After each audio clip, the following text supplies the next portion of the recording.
Coming up, campaigning in the time of COVID. Forget everything you thought you knew about elections in Belize.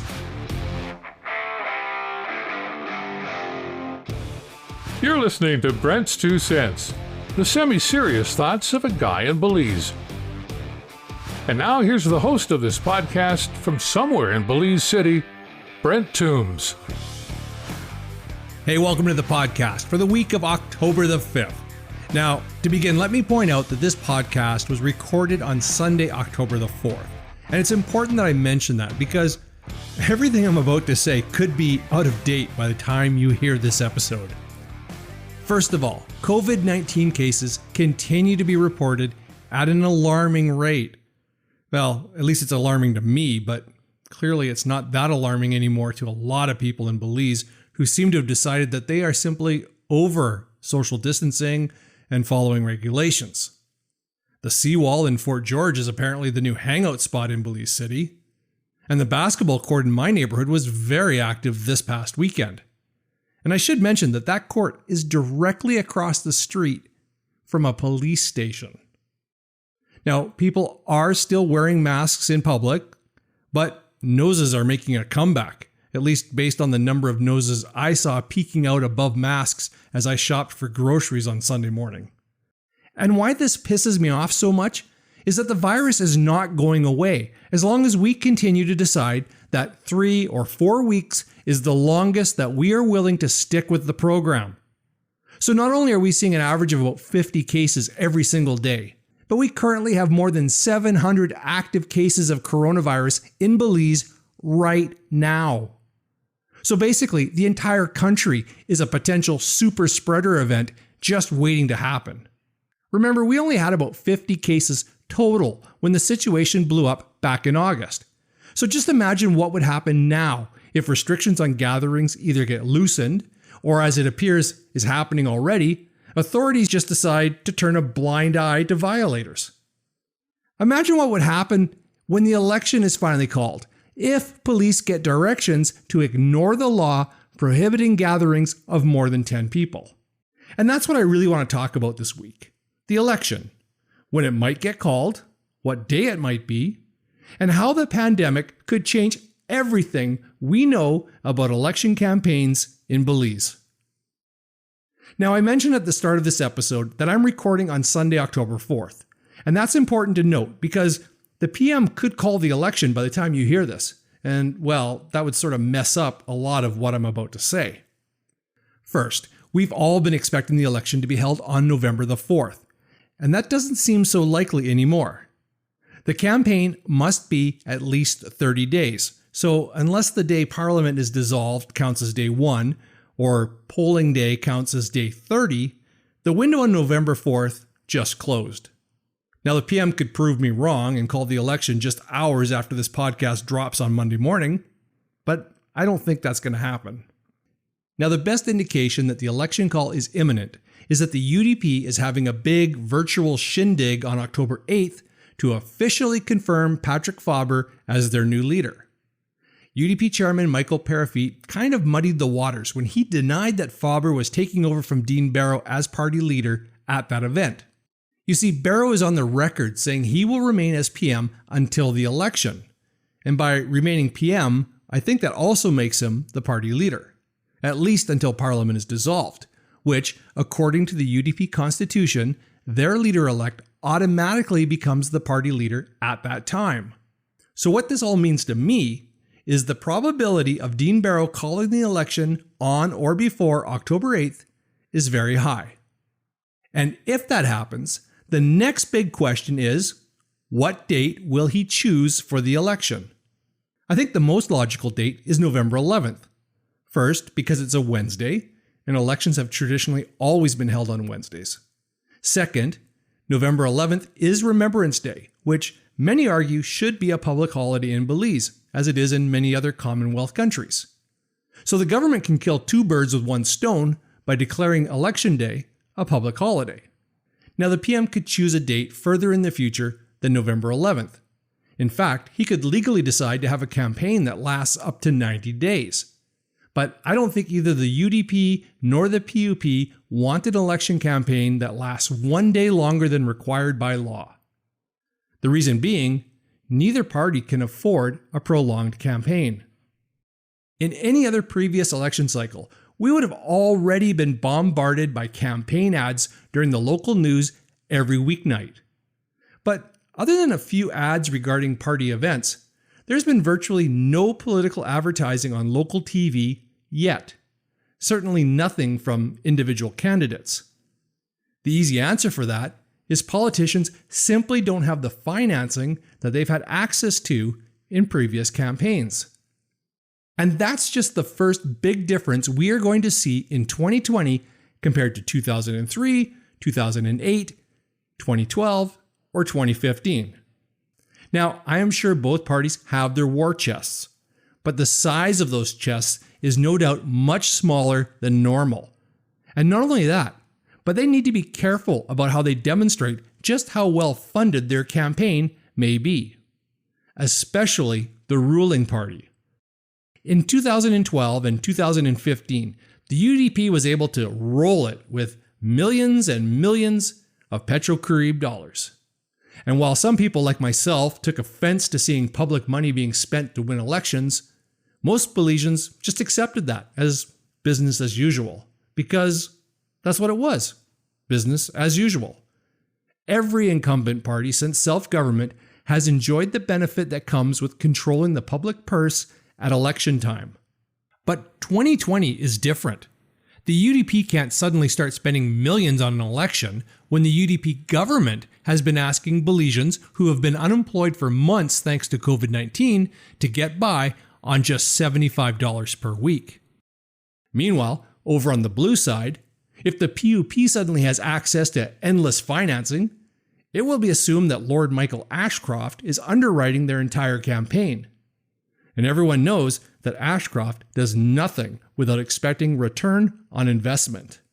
So for the first time in at least 20 years, this election might actually come down to which party can show that they don't have money. COVID-19 will also change how the campaign is typically orchestrated, or at least it should. The big muscle flexing event of every campaign is nomination day. Who can bring out the biggest parade of supporters is considered the first barometer of which way the election will go. If the election is called this week, as I expect it will be, then nomination day will be sometime in the next 2 to 3 weeks. There is no way that the COVID-19 situation will have improved enough to allow mass gatherings. Sure, maybe by then the National Oversight Committee will relax restrictions to allow 40 or possibly 100 people to congregate. But unless they lose their minds and put politics over public health, those scenes of red tides and blue tsunamis making their way down Mahogany Street in Belize City are not going to happen this time around. Same goes for dollar beer events and concerts and public rallies and just about everything else we usually associate with a Belizean election campaign. And that could be a good thing for our democracy. No more bread and circuses, at least not this year. If hype events are prohibited, then the parties will have to focus on the issues instead. Imagine a campaign where instead of casting our vote based on who came up with the best song, we instead actually have a leaders' debate. And we make decisions based on issues. Maybe this will be the campaign, that when parties publish their so-called manifestos, that we won't be so busy being distracted by sizzle events, that we'll actually ask how they're going to manage to fulfill those promises. You know, that fully equipped forensics lab, or the hospital for San Pedro, or those thousands of houses and jobs that get promised every election year, yet somehow never come to fruition. You know, maybe there's a silver lining to COVID-19. Maybe this global pandemic will do something for Belize that decades of successive governments have refused to do. And that's to implement some semblance of campaign finance reform. We want to hear from you. You can find Brent's 2 Cents on Twitter and Facebook at 2 Cents Belize, or email us at podcast@oshaproductions.com. That's oxaproductions.com.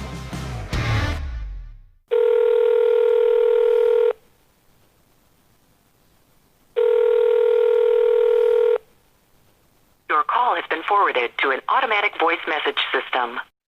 Hi, this is Brent. Thanks for calling the Your 2 Cents hotline. Please leave a message about anything you want to talk about after the beep. Hi Brent, Dominique here. So now I'm reaching out to you because I listened to your podcast for Independence Day, and you know that I'm away from school, and today is a particularly just like, it's a day that I'm missing home a lot, like a whole lot. And I've become a podcast addict recently because, I think it's like just a great way to learn from people and about their perspectives, especially because of my passion and because of what I'm studying at school, which is sociology, and I'll be minoring in law. I'm someone who is very critical of the way things are in Belize, but I love it to death, and I'm counting down the days until I could go back home. And I just really wanted to thank you for that project because it made me feel a sense of community, even though I'm not geographically in Belize. Belize lives in me wherever I am, in my walk, in my talk, and even sometimes in my silence, and ever more so and eternally so in my thoughts. So I really just wanted to thank you for that project because it made me feel a bit better in this day that I'm just scrolling through Google Photos and thinking of all the places I could have been this weekend, if even just Bakalekai. So thank you very much for this project. I'm disgusted by bigotry in our country, especially zealots in general. Religion is seen as sacred because of centuries of respecting traditions of a bygone era, and so we find ourselves constantly placating the religious views of churches. Yes, religious freedom is a fundamental value. However, it doesn't give anyone the right to impose their beliefs on others, religious or otherwise. Equality under the law is a basic human right. If the churches, by way of their religious views, have gotten it so wrong on basic issues of social justice and human rights, why should I or you owe them any deference? Where is their religious outrage when crimes, especially those of a sexual nature, are perpetrated against children and women? People who act reprehensibly in the name of religion and so-called honor, spouting hate from a position of fear and ignorance, are not morally superior. It is an illusion of superiority. As long as religious people continue to disrespect and discriminate against the marginalized and those whose views do not conform to their ideals, they should not be immune to criticism and definitely should not be involved in making national policies. Last I checked, Belize was a democracy, not a theocracy. Everyone deserves to be valued and respected for what they are, what they believe in, and how they live their own lives.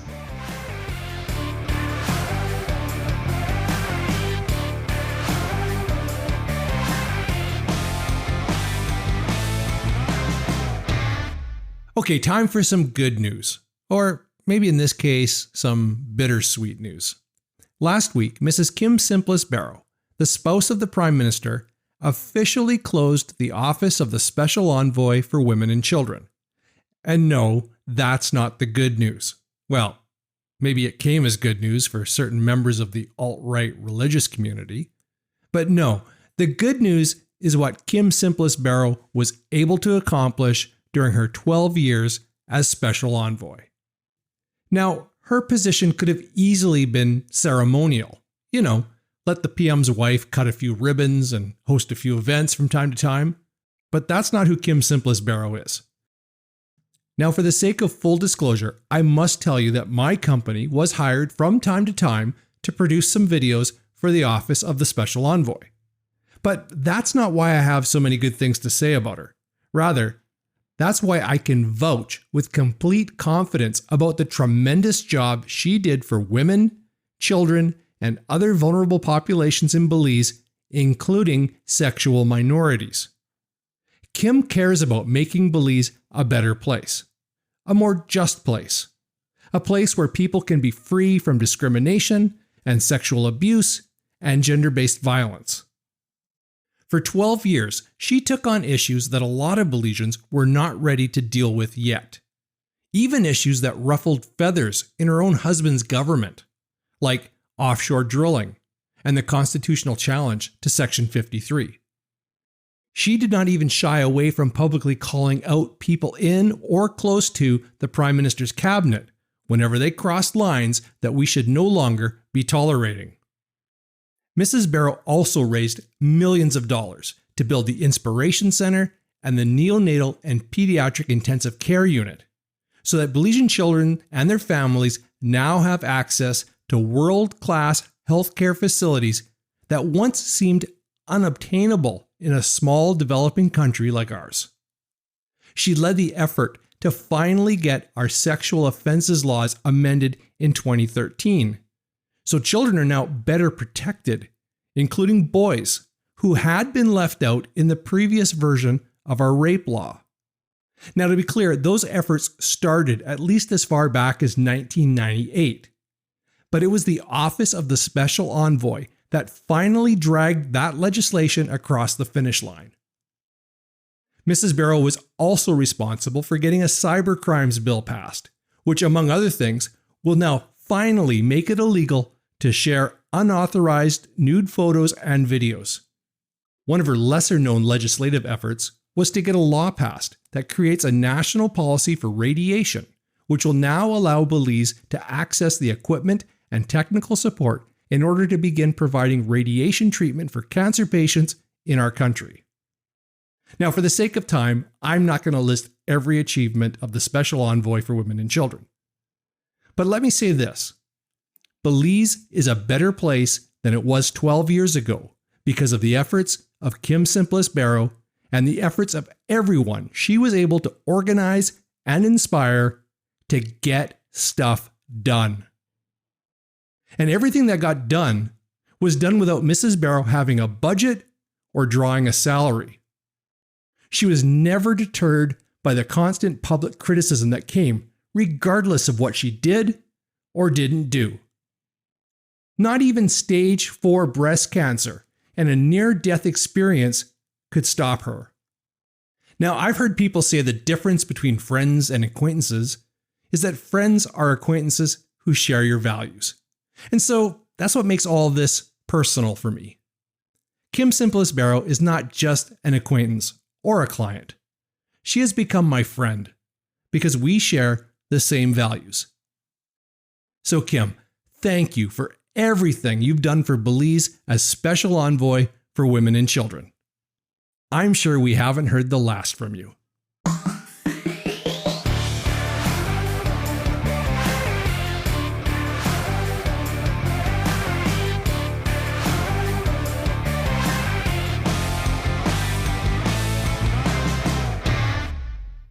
Okay, before I go, I want to big up all my fellow Belizean podcasters who keep putting out great content every week. Especially Steve and Jeremy at 2 Teaspoons of Belize, who put out not 1, not 2, but 3 new episodes last week. Also, a big hello to the students of Miss Aloma Hall at St. John's College, who are starting a podcast as a class project. Welcome, boys, to the Belize podcast movement. Remember, you can be part of the podcast movement in Belize by sharing this show with at least one person who otherwise may not know about it. And don't forget to subscribe on your favorite podcast app so you never miss an episode. You can contact me anytime on Facebook, Twitter, or Instagram at 2 Cents Belize. And I'm just starting to figure out how to use TikTok, so watch out for me there. Just don't be expecting any dance moves. You can also leave me a voice message to play on next week's episode by clicking on the links in the description for this show. Finally, I want to say thanks to Rebecca, Spencer, plus a well-known gentleman in Belize who asked to remain anonymous, and my dad, all for supporting this podcast by buying me some coffee. If you'd like to chip in to keep this podcast going, you can buy me a coffee for just $3 US or $6 Belize. You'll find the Buy Me a Coffee link in the description for this show. And that's going to do it for episode 14 of Brent's 2 Cents. I'll have another episode for you next week, But until then, please stay home as much as possible, wash your hands, wear your masks, and most importantly, be nice to each other. Brent's 2 Cents is a presentation of OSHA Productions, Belize's affordable professional video production company.